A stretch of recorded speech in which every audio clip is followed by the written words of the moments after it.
Hey, John, welcome to Ripstop on the Record. Thanks for joining us today. Hey, thank you guys. Thanks for having me. Absolutely. So I'm going to start out with a hard question, maybe an easy question, depending on how introspective you are. But who is John Campbell? Oh, geez. I'm not quite sure how to answer that. I'm much greater than what I do, in my own mind. And I do a lot of things. I mean, obviously I own Alpine Luddites. It is my job, my passion. Kind of doesn't feel like work. But I've been a mountaineer and climber and backpacker my entire life since I was 7 years old. And all that stuff just kind of set the tone for how I wanted to live my life and the things I wanted to do. And, here I am today, with my own outdoor brand, building custom gear for people. In my travels have taken me all over the world. I've climbed all over the world. I've backpacked all over the world. I've worked all over the world. I've been teaching since my early 20s. I used to be a full-time mountaineering guide at Outward Bound in Sierras in California. I guided ice climbing for years in Montana when I lived in Montana in Bozeman. It's a joke that I'm a college professor because I'm a high school dropout. I have a diploma because I was medically excused. They just didn't want me back in school, which I'm not really bragging about that because I had a very hard childhood, but being outside gave me the sanity to get through my childhood, like a lot of people I know in the outdoor industry. And I see it a lot with my students at Strong College.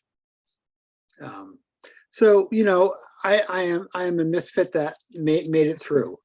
How's that sound? No, I think that is a great description. And with all that being said, I mean, it sounds like, you've done a lot of different things over the years. So how did you fall in to sewing and making gear? Well, I started making my own gear in high school. I started making my own outdoor clothing. I was really into climbing. When I was in high school, I took a NOLS course when I was 16 and did a 5-week ski traverse of the Chugach Mountains in Alaska. And that was 1985. That was my first expedition, but I had grown up backpacking, so it wasn't like new to me. And since then, I just been off the rails ever since. I knew exactly what I wanted to do, where I wanted to be, and I made every decision based on getting there somehow. Along the way, I've had a couple marriages. I've been married to my wife now for over 22 years. I'm not sure how many years. I'm a dad. I'm father of twins, high schoolers. And I've pretty much kind of done whatever I wanted. I haven't had a real job. Every real job I've had, except for one I've been fired from when I had to work for somebody else. Well, you can't fire yourself now that you work for no, yourself, I can't. And I say that half jokingly, but really it's just because I have so many ideas and there's so much I want to do. Mediocrity doesn't really interest me. It kind of goes in with how I build gear for other people. If it takes me 30 hours to build a pack till I'm happy with it, I spend 30 hours on it. Even if I only budgeted 10 or 12 hours to build it. It's just how I am. You kind of alluded to this earlier, but obviously making your own gear isn't your only job. What else do you do besides running Alpine Luddites? Luddites. Yeah, Luddites. So I am an adjunct professor at Sterling College in Craftsbury, Vermont, and I work with the outdoor education program, and I teach outdoor gear design and manufacturing. I also have a permaculture-inspired farm in Peacham, Vermont, that I've been developing. We bought the land just over a year ago. It's how I ended up back in Vermont from the Rockies, is I really wanted to farm and take care of my family. And I just, Colorado was just too expensive. It was too explosive with fires. And I wanted to be back in Vermont since I left in 2006. So that's how I got back here. But those are the three main things I do: is I teach, I run Alpine Luddites, and I farm. So you just mentioned it. John, you're a Vermonter. And for anyone that isn't familiar with Vermont, there's a really unique culture. And if I dare use the popular word vibe there, can Oh you yeah. explain what or how Vermont has influenced your trajectory, the company, your gear making even, and explain to people what it is about Vermont that's so unique? Oh boy. Well, I guess the first thing I have to say, Vermont is where I started my outdoor experience. I grew up backpacking on the Long Trail as a 7-year-old. So in southern Vermont, and I live in northern Vermont. I'm 15 miles from the Canadian border, and most days I can see into Quebec from my shop.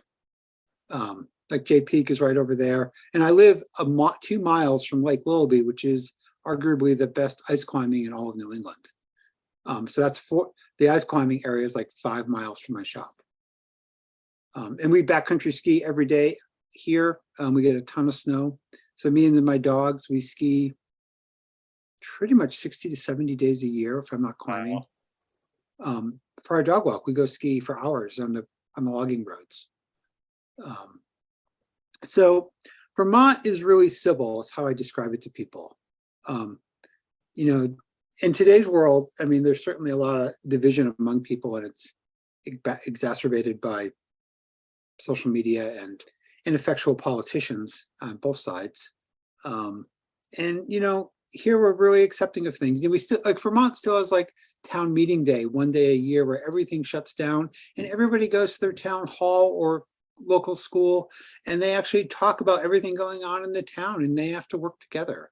There's still that sense of thrift in Vermont and making do. I mean, a lot of people here work really hard. In rural Vermont, it's still a very agrarian society, or it's logging based. And a lot of people work for themselves. My neighbor Jake in Peacham, he's 84. He grew up farming the land I bought with horses. All draft animals. And his father was born there too in 1878, and his grandfather fought for the Union in the Civil War. And so these are the people I kind of know. When I was a child living here in northern Vermont, when I lived in Cabot, I had neighbors that didn't have running water in their houses. They've never had running water in their houses. Some of them didn't even have electricity. Vermont was like the last place in the US to get electricity into the early 60s. But even then, like, I know my neighbors, like, why do we need it? I think one of my favorite Vermont stories is one of my really good buddies lives fairly close to you, up in northern Vermont, and we were driving there from Boston. So we went up through the Whites and came up from the east side of the state, and then cut over, and we were driving through a little town. I don't remember which one. And on one of the signs there in the town center, it just said, taxes due, my office. It just said that, and we were joking. We were like, does everyone know who that guy is? And sure enough, we were asking my buddy. He's like, of course, everyone knows who the taxes go to. You're like, that's your neighbor, the same guy you see at the grocery store, the same guy you see down the road. Like, everyone knows who that guy is. Yeah. Yeah. Town clerk in Peacham is my neighbor. Literally. It's so quaint, but so lovely. It's an incredible place. But well, Vermont also has a huge influx of people from New York City. There's two things that have really shaped Vermont. One is the influx of New York City, which has had a huge influence for decades, probably over 100 years. Vermont has been like the vacation spot. And the other thing, that in the 60s and 70s, during the Back to the Land movement, 30% of Vermont's population was from out of state, and they all lived in communes. We have 2 active communes 3 miles from my shop that date back from those times. Wow. So it really influenced the politics and the vibe of the state by the Back to the Land movement of the 60s and 70s. Yeah, that's fascinating. It's a unique place, and I recommend everyone go check it out. But I think there's in following you for a while now, there's a very clear it's fascinating to see how Vermont has influenced what you make and your social media dynamic, which I think is really fascinating. But I want to ask you about, or turn the table kind of to your making style. Sure. Your design style is unique for gear made in 2022. we see a lot of ultralight packs. We see fabrics getting lighter and lighter, stuff made with 143 Dyneema and 292 and phenomenal fabrics in their own right. But your gear is pretty steadfast in a commitment to durability and a very timeless aesthetic. I mean, I don't want to steal your thunder, but you've been making packs kind of with an ode to the old Chenard style packs. What would you call your design style? I wouldn't call it anything. I don't really think about it in those terms. I've been influenced a lot by a lot of the old gear, because I knew it as a child, and I climbed with a lot of older people when I was a teenager and in my 20s who were using it all the time. Their packs are 20 years old. I was like, wow, that's really cool. And a lot of the old gear has an aesthetic that's really clean. Most modern gear, I look at the construction quality, I'm like, wow, this is really poorly sewn. But this is obviously sewn to a price point, which I know it is, because I've worked in the outdoor industry for a couple of decades before I started Alpine Luddites. And I used to go to factories in China, and I used to sit through the meetings. Well, we need to have packs, we need to have gear, but mainly it was clothing at that time, but we need to have different price points. And this is, to reach those price points, this is all we can do for a certain product. Or the brand story about those brands is totally different than how they actually build their gear and how they think about it on the inside of the company. I was like, well, this is kind of stupid. This is really disingenuous. And I mean, everyone knows everyone needs to make a living. I mean, I'm not saying that. But trying to be everything to every customer, I think, is a really bad way to go. So my gear is really influenced by earlier designs. I just really like the clean aesthetics. And, durability is my main focus. I don't want gear that wears out in 6 months. I'm sorry. People ask me to build ultralight gear, and I will to a point, but saving weight isn't the only metric to justify building gear. That's not a metric that really interests me. My main metrics are fit, because every pack is custom fitted. Every hip belt, not every hip belt, but most hip belts are custom sewn, especially on my big packs. They're all made to measure between your waist and your hip sizes. Back lengths are all made to measure. Shoulder strap spacing can be made to measure. I have 3 different widths of shoulder straps. I have 3 or 4 different styles of hip belts that I have templates for that we fine tune to fit every customer.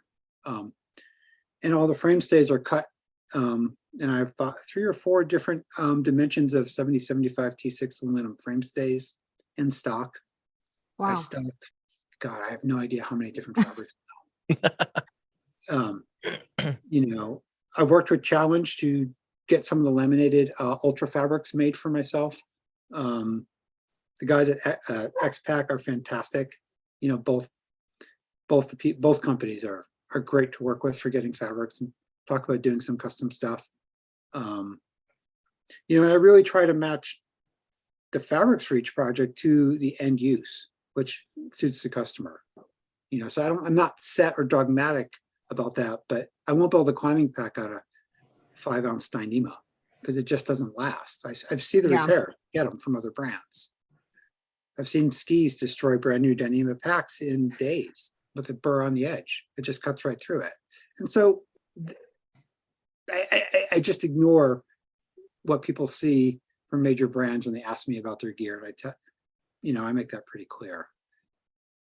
It kind of seems like, you are very much creating your own path and making your own mark on the MYOG industry, but also with your own company. So you kind of alluded to this a little bit, but changing the lens from designing the packs to the fabrics, which is something that you seem really passionate about. What are some fabrics that you're really excited about right now? Well, I really like the new Ultra fabrics from Challenge. I think they're fantastic. They made me a custom run of the 8-ounce Ultra, the 800, with their polyester grid and the 70D nylon bonded on it. It's stiff, it's heavy, it's fucking bomb-proof. And there are people that need packs like that. I build packs for individual special forces guys, and they need fabrics like that. I'm building packs for an expedition to the North Ridge of K2, where there are no porters and animals carrying loads, even to base camp. and they have to hold up for a trip like that. That fabric's pretty amazing. I have the 200 version, 200 Ultra 200 version of that fabric they made for me, and I think they're selling it now. Maybe I'm wrong about that, but a lot of fabrics wear out from the inside out. It's really not from the outside. It's people just getting grit and stuff on the inside. And it's just constantly grinding it in there every time they set the pack down, every time they pack their pack. And a lot of protecting those coatings by having laminates on the inside really makes your pack last a lot longer at any fabric weight. A lot of like woven nylons that are just coated with polyurethane, they lose a lot of their structure and strength when all those coatings get worn off, because they actually hold the fibers in place. Does that make sense? That makes sense. Yeah, definitely. And I think for me, it's really hitting a note because going back to ultralight packs and saying that, skis can tear through a Dyneema pack just like that. And one thing I've read a lot on Reddit is, these lighter weight packs using lighter weight fabric are great if you have, you're doing a long backpacking trip, you're trying to save some weight. But also one thing that comes up is a issue of sustainability, right? Like you're using this fabric and it's just tearing through, or it might not hold up for 3 seasons. It might hold up for 1 backpacking season or 1 through hike, but it's not going to last, it's not going to be one of these packs hanging on a gear shop wall of like, this is a 20-year-old pack. Yeah, that's a great way to put it. Not an heirloom pack. And I think that's something I'm really hearing from you explaining your background in the farm and living in Vermont, and just more of a sustainability background in the way that you live your life has also trickled over to the longer durable fabrics, how you build your packs, why you're building them. And I think to me, that's really inspiring to hear, because I am very much aware and passionate about ultralight is cool, but it's not always sustainable. Your pack isn't going to last. Yeah. And it's also not sustainable for your body. I mean, it might be fine to carry a 12-ounce pack when you're 22, but I'm 54. And a lot of my customer ages are anything like from 19 to 80. I have a really broad range of customers. But the story I always tell people, and this is really clear. I have this distinct memory, and this has happened. I've done a lot of trips. I used to spend 150 days a year in the field backpacking and guiding. Wow. I was a full-time outward bound instructor. I'd be in the field for 3 weeks at a time. I'd be out for 4 days. I'd be back in the field for 3 weeks. And I haven't really done any super long through hikes, but I have thousands and thousands of field days.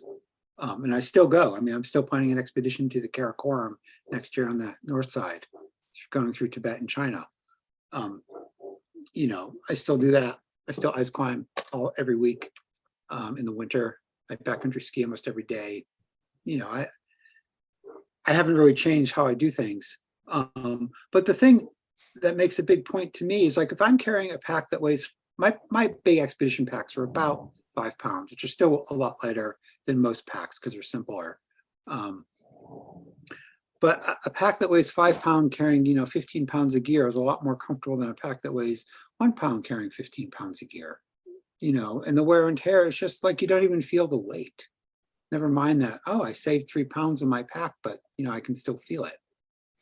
And when I was really young, like the first time I thru hiked the long trail in Vermont, it was like early November. I was coming off of Jay Peak and hitchhiking to North Troy to catch the bus home to Connecticut, back when Greyhound was still a thing. And I was like, wow, my pack feels empty. But it still weighed like 15 pounds. I had like my down sleeping bag in there. I had the stove, the pots.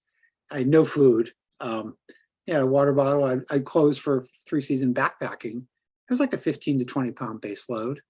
I'm like, I don't feel a thing walking with it because the way it just carries better.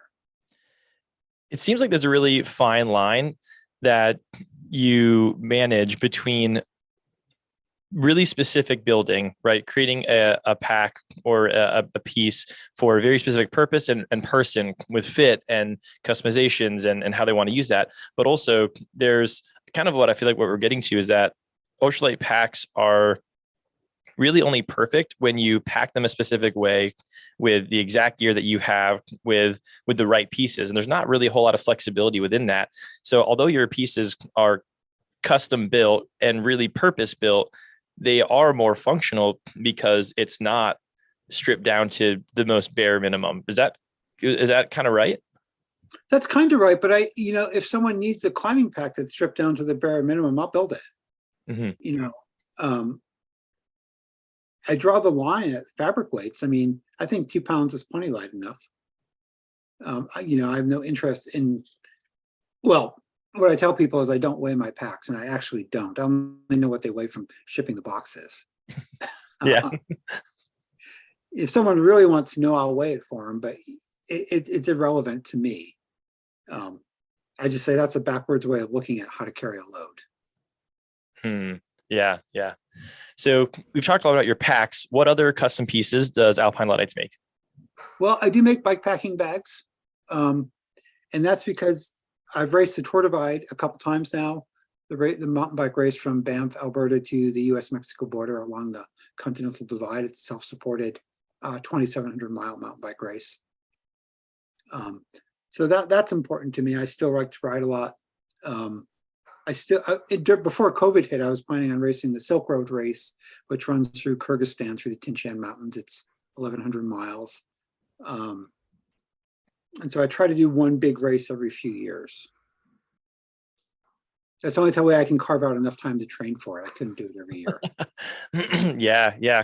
I love that despite being an adjunct professor, running a company, and now starting a farm and being a partner and a parent, you still prioritize adventures. I think it's something that we see a decent amount of in the outdoor community, but in the world as a whole, you don't see people, adults, making time for things like that.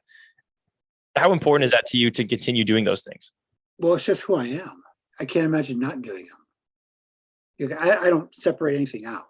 I just live my life, and that's a big part of my life. And I think it's really important to spend time outside. I mean, I don't think people spend enough time outside. I mean, it's great to plan for big trips, but just everyday trips can mean a lot to people.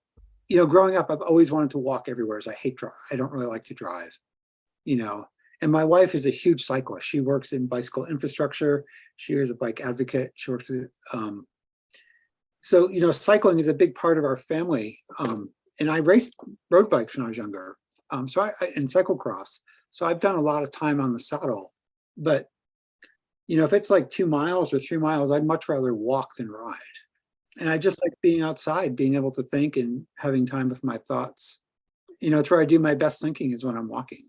And I think short trips are fine. I hike with my dogs every day just to be outside, get out of the shop. Yeah, I think it's all really important when people spend time outside. So talking about walking and thinking, I was curious to know if was your inception moment for offering DIY classes. Were you on a walk thinking about making gear and wanting to spread the love of MYOG and had this amazing idea? And just curious, we wanted to know more about that, walking through what the classes look like and just the nitty gritty of what you're offering to the community. Well, so the classes came about before I moved back to Vermont. I was living down by Telluride in Colorado. We were there for 10 years. We just moved back to Vermont 3 months before COVID hit, December of 2019. Just by chance, we moved back before COVID. It wasn't premeditated because of COVID at all. Though it did certainly screw us up in getting our house built and stuff. My friend Kurt Gray is the head sewer and designer at Jagged Edge Mountain Gear in Telluride. And Kurt had a factory in Denver. It's now moved to the Western Slope in Montrose. My friend Eric owns Jagged Edge, the outdoor store in Telluride. My buddy John is a manager there. And Kurt and I talked about teaching industrial sewing classes on the Western Slope at the community colleges as a jobs program. The Western Slope has a history. It used to be home to Marmot and Mountain Smith, used to sew all their gear in Grand Junction, Colorado.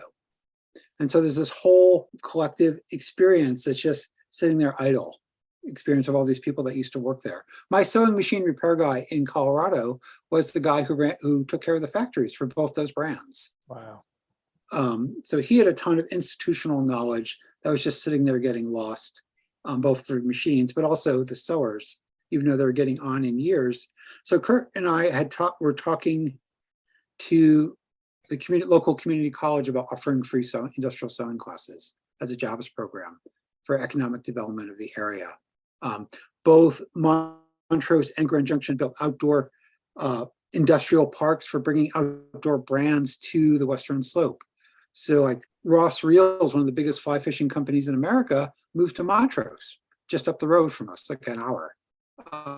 In one of the outdoor parks. They're like one of the anchor buildings. DT Swiss, the big cycling company, moved to Grand Junction. And a lot of other brands, and I can't remember everyone who ended up moving there now, we're moving to these outdoor parks to create business hubs for the outdoor industry.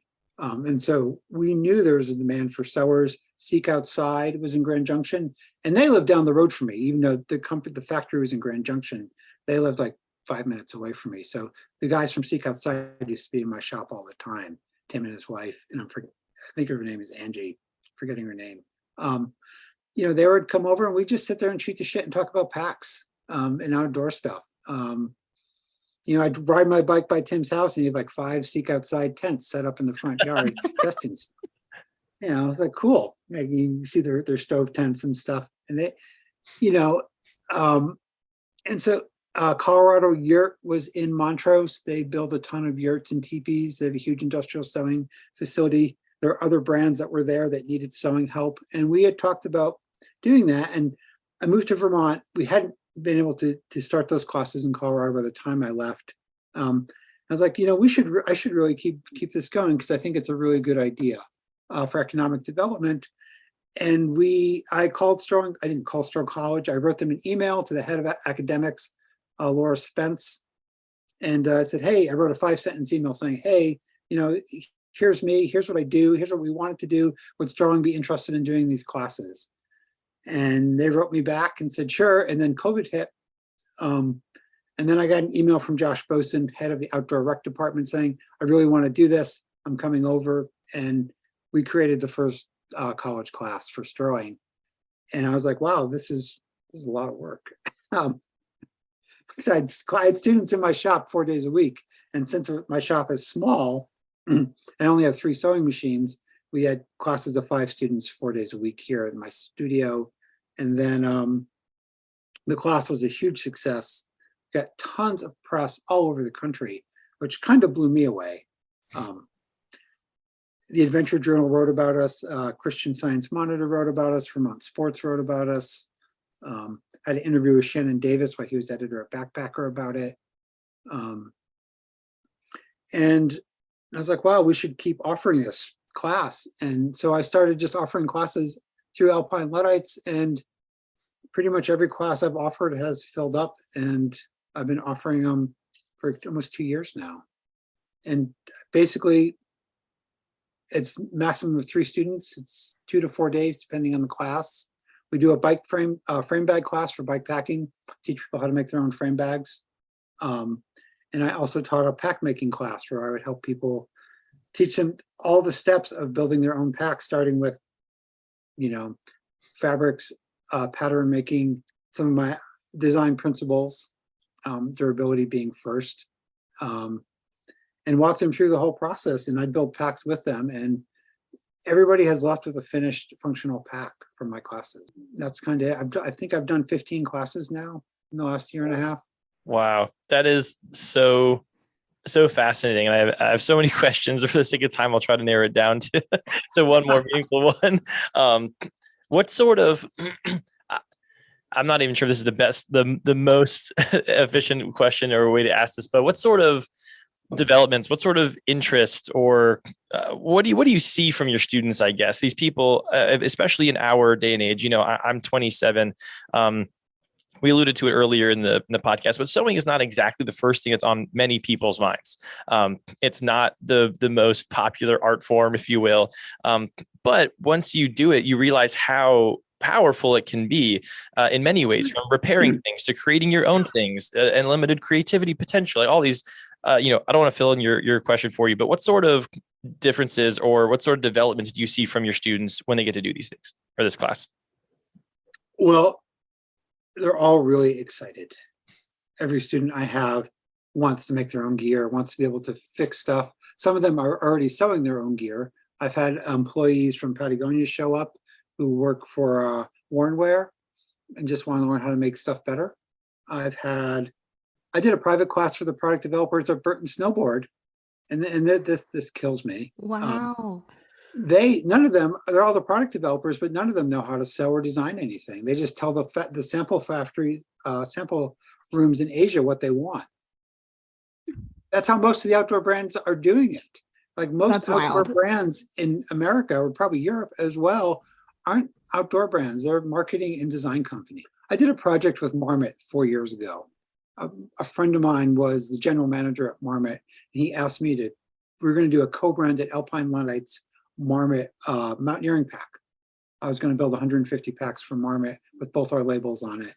And he said, it kills me. I have this great design team, but not a single one of them know how to sew a thing. And that, obviously apparel is the biggest thing Marmot sells. And it's like, it just blew his mind that no one knew how to sew. And that's indicative of the outdoor industry pretty much. I know Patagonia has a good design team and they sew all their own stuff, and Arc'teryx has some of that, but most brands don't. Yeah. I have two follow-up questions. I don't know which avenue to take, so I'll just choose one and we can see if the question's relevant after. Your other gear, one of the questions we like to ask people, especially when they're makers, is how has your making experience and your preferences on fabrics and things, you become so picky when you're able to make your own things. How does that affect the other gear that you have, the things that are not packs? How does it affect your sleep system and your clothing and the other personal pieces that you choose like that? Oh, that's a good question. Well, I tend to shop small. I try to share whatever income I have with other makers if I need gear. And I have some really favorite brands. Either they make everything domestically or in their own countries, or they're single makers, Yeah. So I'm really careful where I spend my money. Like, for example, Feathered Friends in Seattle sells my packs in their store. They get like 6 packs a year. It's all I have time for to build them. And they have to wait like everybody else. But their sleeping bags are some of the best down gear I've ever seen, and their down clothing. So I buy Feathered Friends. Cactus Outdoor in New Zealand makes everything in-house in New Zealand. And I lived in New Zealand for a number of years when I was a sales manager at MacPac. And they bought the largest apparel manufacturing company in New Zealand now. But I still wear their work pants, and they last me like 5 years a pair, like something unheard of. If I was buying like Carhartt or Asian made gear, they cost 3 times as much. They last 20 times longer. So the big question is, do you also wear Darn Tough? Because I think that might be a breaking point for a lot of people in Vermont. Well, I do wear Darn Tough, and I actually know the owner of Darn Tough, Rick Cabot. I'm a member of the Vermont Outdoor Business Association, and Rick's on there. And I've known Rick for years just from going to Outdoor Retailer, because I've always worked in the outdoor industry before I owned Alpine Luddites. So my friend Roland used to be a sales manager. Roland was one of my buyers when he was a buyer at the ski rack in Burlington. So it's a small incestuous community in some ways. Vermont Glove Company in Randolph makes fantastic gloves that will last for years. Leather gloves, those guys are great. I know them. Yeah, Vermont's got actually a really good small manufacturing. There's Sika Gear, the Hat Company. There's a women's mountain bike clothing company in Burlington that sews locally. So I try to invest in small gear. Like my ice climbing gear, my ice tools are made by a one-man shop in Poland at Elite Gear. And I know Jarek from working at all the ice festivals. He makes carbon fiber shafted ice tools. He came from the aerospace industry, makes the world's best ice tools, one-man shop. That's really fascinating, because I feel like a lot of people think of gear like that as having to be made on a large scale. Like if you're going to be using protection equipment, it has to be that large. But I guess to some extent, it's all out there. If you do the research and know where to look, then you can find privately made or at least one man made Yeah, well, look at like in the US, like Yates Gear or Misty Mountain Gear. Like when Misty Mountain started making harnesses. I mean, years ago down in your neck of the woods in North Yeah. Carolina. I'm You know, actually in Boone, North Carolina, and that's yeah, where they're Misty Mountain's a located. great So brand. The owner is fantastic. I've talked to him several times. I've owned their harnesses. You know, a lot of my influences were New England makers like Wild Things. You know, Wild Things was made in North Conway, and at the time they were building the world's best climbing packs and clothing. They invented the sewn runner in North America, even though the Brits had it first. You know, like every modern stitch, you know, climbing sling that you see came out of North Conway. That's where it got took over for the US. They weren't necessarily the first, but they made it popular. I was like, wow, this is a lot better than knotting our slings. Yeah, and then the other people I really like Randy Radcliffe over at Cold Cold World in Jackson in North Conway. You know, Randy's been building packs forever, and I've known Randy for 20 years actually. And you know, he doesn't change. He's kind of like me. We're kind of old and grumpy and have our own set ideas that gear should last more than a season. You know, I'm not alone in my thinking. You know, the only thing that's really hard is clothing. Yeah. There's not a lot of small clothing manufacturers.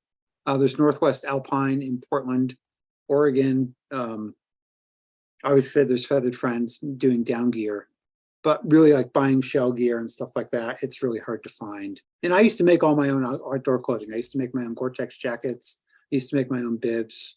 Wow. I made my own hot pink and black trekking pants back in the 80s in high school because you couldn't get that really cool stuff. A long time ago in Boulder, there was a company called J-Rat, which was Tom Jones. And Tom Jones made custom Gore-Tex gear. He made he invented kind of the modern climbing harnesses that we all use today. And those were all custom made. And he made me my first custom pack. I was still in high school.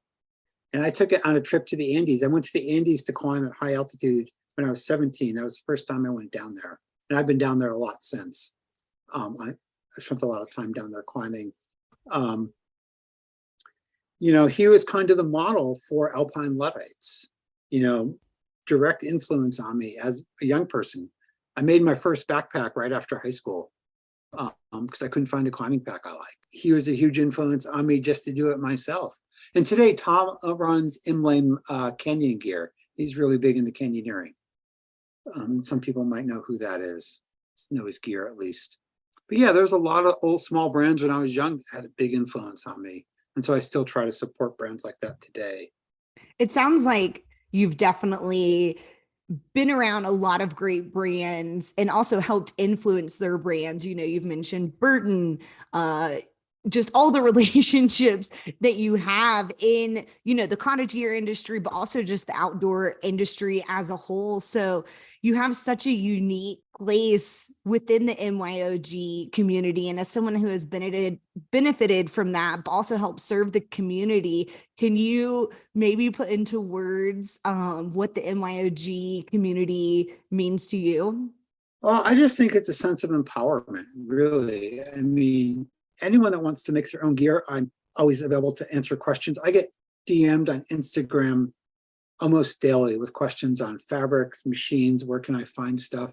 And I take the time to answer every inquiry. It's really important to give back, you know, because, you know, these people aren't my competitors, they're my comrades. And that's kind of how I look at it. So I want to steer the conversation to a few more things about Alpine Luddites as we kind of ask the last couple here, so we don't keep you for too long. We don't want to be personally responsible for making your lead time any longer. So one thing I wanted to ask you about is, or kind of just open the conversation to, is Alpine Luddites is they're known for having an unwavering voice when it comes to social and political issues. In big ways, like when you all raised, I think it was $40,000 for Planned Parenthood after Roe v. Wade was overturned. Yep. But also in small ways, like your T-shirts that say "This machine kills fascists" and things like that. In a world where kind of like speaking up can be pretty intimidating, and in a very odd climate, you know, I don't know how to say that the most perfect way, but where do you find the courage and where do you find this kind of inspiration of action in your own way of using your company in these ways? Every time I speak up to my beliefs, my business grows, period. And I don't do it to grow my business. I do it so people know who they're buying from. because I think a lot of decisions are political, whether we know they are or not. And I'm very political. I absolutely am. I'm starting a regenerative agricultural-based farm, just to teach people how to sequester carbon. I mean, how we can do things more locally and do things better. It's really important to me that I live my values and I speak my values, and I do orders for the military. I don't, that sort of stuff doesn't necessarily stop me or bother me. They know who I am. It's really obvious, and people still come to me to get stuff made. I'm not here to judge people. And yeah, I get some hate mail, or people say, I'm a fucking capitalist because I make money at my own business. They don't understand what I'm saying. And I just write it off. I come from the world of punk music. I've always been involved with punk music, and I don't really give a fuck what people say. I'm going to do my own thing. And if people don't like it, please go shop somewhere else. I don't care. Yeah. And that's kind of my attitude. It's totally my attitude. Absolutely. For me, it's really great to see brands step out of that and show us who you are as a person, because it really is about the personal connection for me and for so many others. It's, you can scroll on Instagram all day long, but the second, you see something that you relate to or that pisses you off, you've made a personal connection. So sometimes it doesn't always matter. I'm not going to change the world, but I'm certainly going to know what people know what I think. I don't really believe in capitalism. It doesn't really work. It's really creating more problems than we ever expected. And people have talked about this for decades. I mean, you can read Jacobin magazine and get the history of all the political movements that I'm part of or believe in. And it's like, wow, people have been fighting capitalism because they saw what's coming. They saw, the degradation of wages. They saw working conditions. They saw it really as a way of keeping people separated. Because I think we all have a lot more in common than we realize, but everyone is so hard up right now, at least, dealing with just getting by in the world, that it really creates divisions. And it keeps people from seeing some of the bigger picture. I love the perspective that you've shared here with us, which is this kind of concept of people know who you're buying from. That's such a unique concept in the social world and in our capitalist world, which is kind of like these faceless companies that produce a lot of remarkable things, but there is no connection there. And you just saying people know who I'm buying from is such a cool way of saying I'm out there. I'm letting people know who they can buy this from, so they understand the person behind the product. And that's such a cool perspective. And one of the many beautiful aspects of the Cottage Gear company is that you mentioned a lot of companies that the face and the people and the character behind. And that's such a cool aspect that we get to share in the MYOG world, also the cottage industry. Absolutely. I think it's awesome. I've done factory tours in China. I've taken EMS and Big Agnes and REI and met them at production plants in Asia. And I'm just like, fuck, this is just wrong. Yeah. And I'm not knocking the Chinese, don't get me wrong. And I'm not knocking brands that do that. But for me personally, I was like, this is not how I want to interact with the outdoor industry or I just really want to do my own thing and let people know who I am. And just live my own values. I think that really shows through with the gear that you make, how you make it, the way that you live your life, the way that you run your business. I mean, it's very clear and also very inspiring to me from an outsider looking in, that, just your beliefs all going together about sustainability, about who you support, about where you're buying from. And I think that a lot of the time comes down to mindfulness and being so mindful in your life and in your decision making, from, where you sleep at night and have your house to what you're going to do in the future, and how also that you're giving back is really inspiring to me, at least. And I hope that other people listening also get that sense of inspiration from you as well. Yeah. I don't think of myself as inspiring. I'm just pissed off, but not at you, just at the world. That's fair. You can be pissed off on the world too. But you've mentioned that you've worked on a lot of different projects, from, you mentioned having work from the Army and you're doing the classes and you're making packs and Alpine packs and you'll do an ultralight pack. But what would you say is the most interesting project that you've been asked to make so far? And if you turned it down, that's okay too. It was still an interesting project that you were asked to make. So most interesting project. Oof. I don't know. I find them all pretty interesting, really. Fair. Some are harder for me. Some of the one-off custom stuff can be pretty interesting. It's really slow. Like right now, I have on my docket, I'm building 2 custom external frame bags for people's old Kelty frames. And I've done that once or twice in the past. Reproducing really, really old designs in modern materials is kind of like really interesting for me. So you mentioned the custom pack process. If someone isn't familiar with you, or this is the first time you've heard of your brand, can you talk us a little bit more through how the custom pack process works, how they can find you? And just more about I don't want to say process again, but more just about how that works.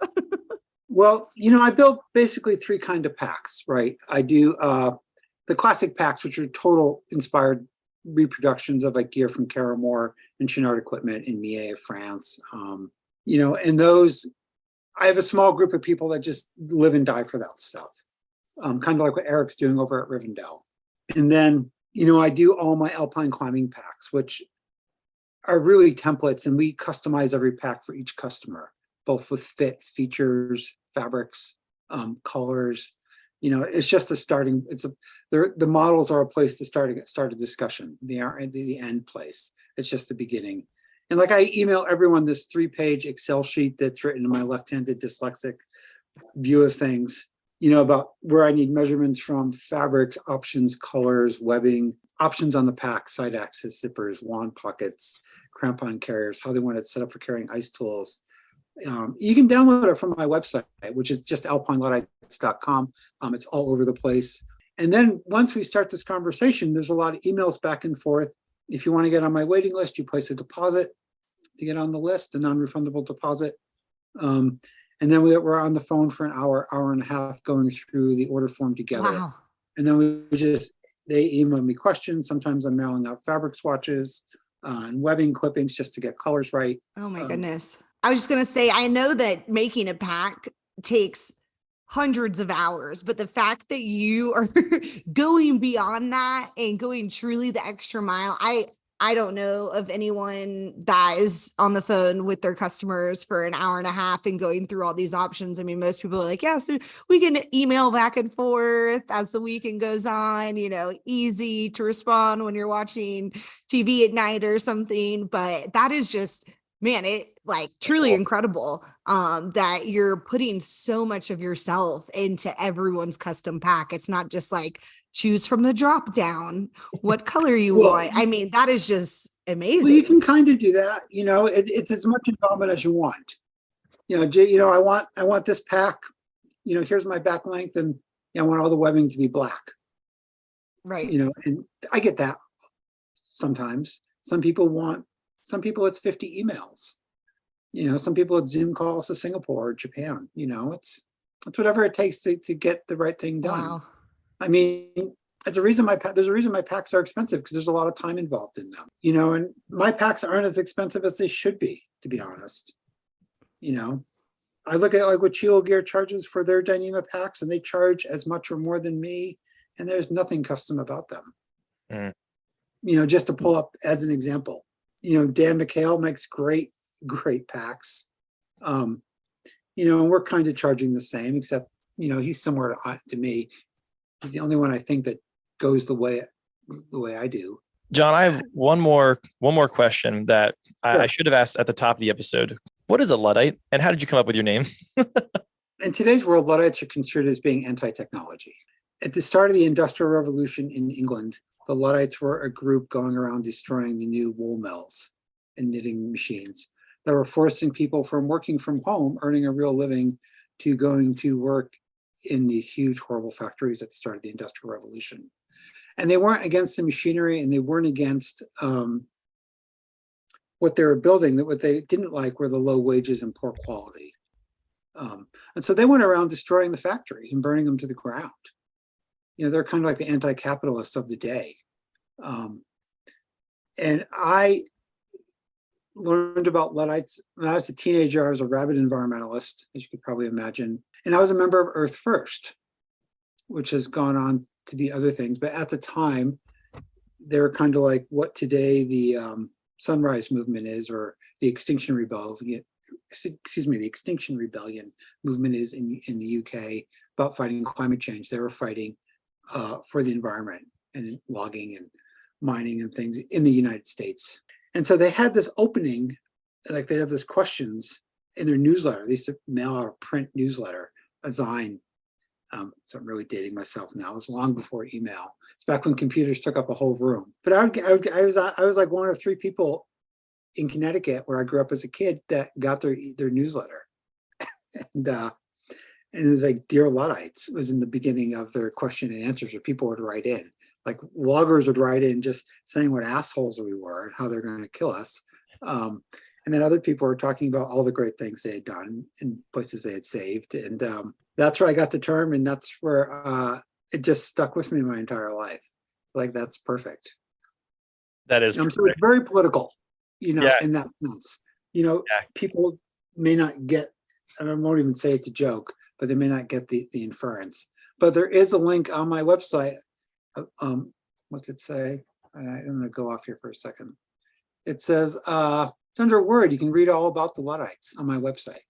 John, this has been a super fun episode. You are a wonderful person. That's been amazing to talk to. Thanks for sharing some of your really precious moments with us on Ripstop on the Record today. Oh, thank you. Yeah. This has been fun. We'll link we'll link to your website and to some of your work that you do in the description for anyone interested. If you want to check out John's work, he's on Instagram as well. You can follow all those links below. But yeah, thanks again, John, for sharing this time with us. Really appreciate it.